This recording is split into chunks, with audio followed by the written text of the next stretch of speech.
Assalamualaikum, Tat. Waalaikumsalam warahmatullahi wabarakatuh. Oh, nanya dong. Emang bener kalau kita ngasih makan ke binatang Hmm. itu termasuk sedekah? Oh gitu. Baik.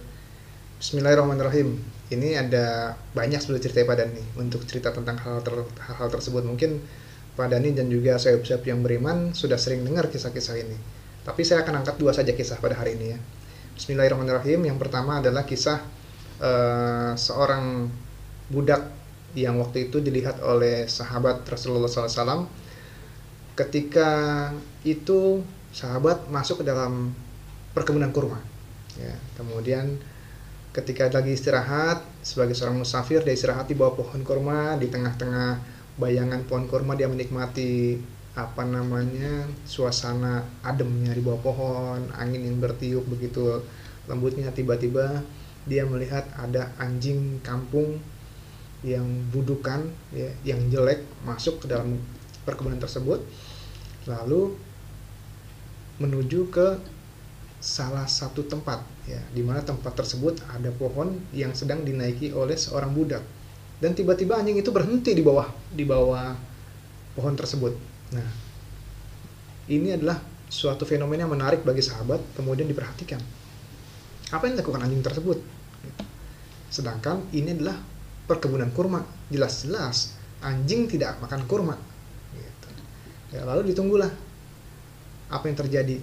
Ketika sudah waktunya istirahat, turunlah si budak tersebut ya. Kemudian dibagikanlah makanan ya, kepada budak tersebut, yang makanan tersebut sebetulnya digunakan untuk makan satu hari, yaitu satu potong roti ya. Rotinya orang Arab itu kan bulat ya, besar bulat gitu ya. Kemudian apa yang dilakukan oleh budak tersebut? Budak tersebut lalu memotongkan sebagian rotinya kepada anjing tersebut. Kemudian anjing tersebut makan.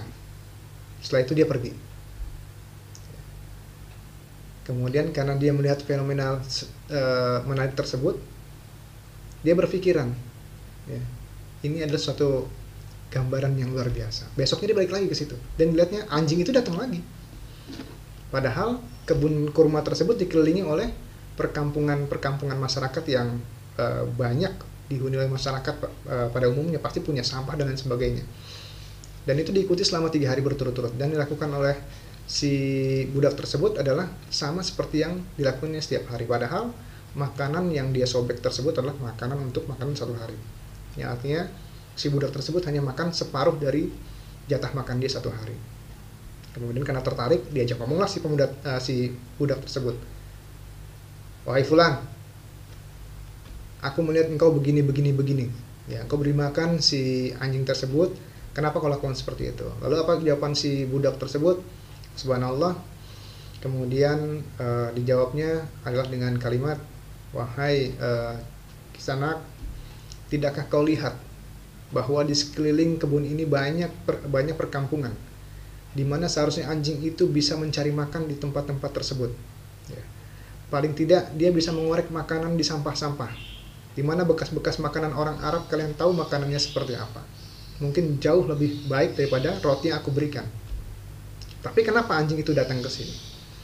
Karena sesungguhnya yakinlah bahwa setiap langkah anjing itu juga merupakan skenario dari Allah Subhanahu wa taala. Sebagaimana aku selalu berdoa, aku adalah seorang budak yang tidak bisa keluar dari perkebunan ini dengan seenaknya seperti kalian. Dan aku tidak punya harta sebagaimana kalian memiliki harta. Aku hanya dibayar sepotong roti setiap harinya. Dan bagaimana aku bisa bersedekah? Aku berdoa kepada Allah supaya aku bisa menjadi ahli sedekah. Lalu Allah datangkan anjing itu. Pada awalnya saya juga bingung ya, kenapa ada anjing kesini. Tapi ketika aku beri makan dia dengan sebagian rotiku, dia makan dengan lahap. Lalu saya berpikir bahwa ini adalah jalan yang Allah berikan untuk saya bersedekah ya. Ini adalah gambaran yang pertama, bahwa mau itu anjing, mau itu kucing, mau binatang apapun, ketika sudah datang ke tempat kita, itu artinya sudah Allah tunjukkan untuk kita diberi kesempatan untuk bersedekah kepada makhluk Allah.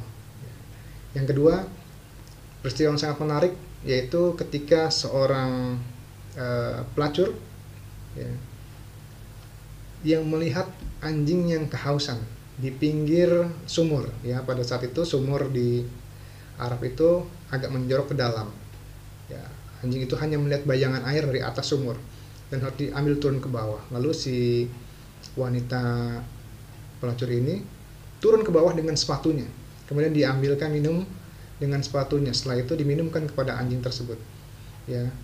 Cerita ini sering kita dengarkan dan kita tahu bahwa akhirnya dijanjikan bagi wanita tersebut adalah menjadi ahli surga, ya.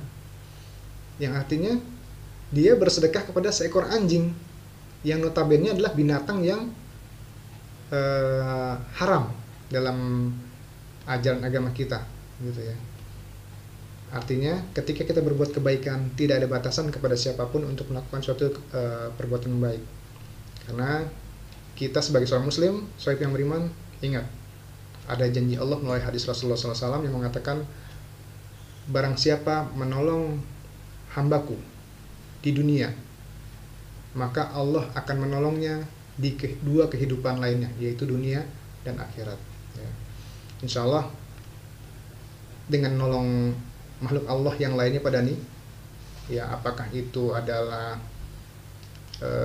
binatang, tumbuhan, atau bahkan sesama manusia, insya Allah itu adalah kita niatkan dengan karena Allah, ya, karena Allah sudah menjanjikan juga pada kita, maka insya Allah jika kita niatkan karena Allah, itu termasuk sebagai amal ibadah, ya. Jadi catatan kepada seluruh sohib yang beriman, bukan hanya pada Ani, berbuat baik kepada binatang, berbuat baik kepada manusia, bisa jadi kita lakukan setiap hari karena nilai rasa kepedulian kita, rasa kasihan kita, rasa iba kita, sehingga kita bisa melakukan kebaikan tersebut kepada binatang, manusia, atau bahkan tumbuhan. Namun ingatlah, ketika kita mengucapkan bismillah, semua itu akan menjadi ibadah, ya. Maka rubahlah rutinitas menjadi ibadah dengan bismillah. Kita pada nih, terima kasih. Assalamualaikum warahmatullahi wabarakatuh. Waalaikumsalam.